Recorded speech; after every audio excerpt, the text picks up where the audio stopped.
Nananawagan po ang Philippine National Police sa ating publiko na kung sakasakali na kanilang makilala ang mga nasabing suspects, particular na ang litrato na sa aking pulikuran, maaari naman pong tumawag sa Unified 911. Malinaw na nakuna ng cellphone video ng isang concerned citizen ang nangyaring pamamaril ng riding in tandem criminals sa sakay ng puting kotse sa bahagi ng Timog Avenue sa Quezon City kahapon ng hapon.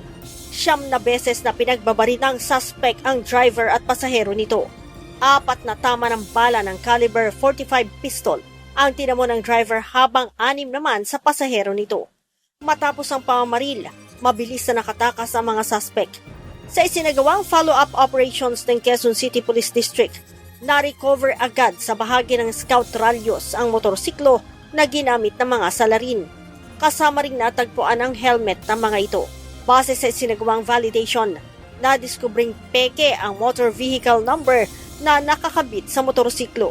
Ito pong Honda Mio na inabandon, it was later found out na it was registered, yun po sa nabanggit ninyo. According to sir, inimbitahan po natin itong nagmamayari po ng MB file, kasi MB file po yung nakakabit doon eh. So nalukit po natin sa batasan.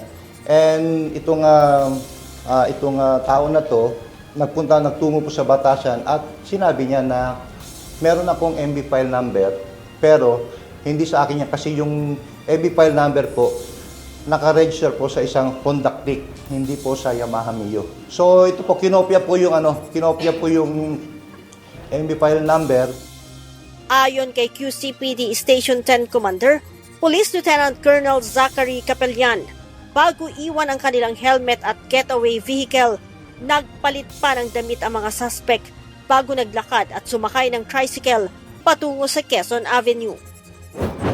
Sa ngayon, nagsasagawa ng manhunt operation ang mga pulis upang matukoy ang pinagtataguan ng mga suspect, lalo na't malinaw na nakuha ang itsura ng mga ito sa isinagawang backtracking sa mga CCTV footage sa lugar.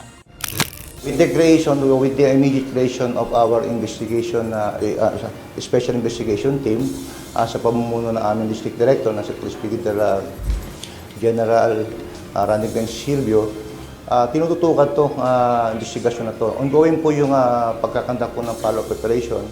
Nakakuha din ang mga pulis ng fingerprint sa helmet at side mirror na inabandona ng mga suspect.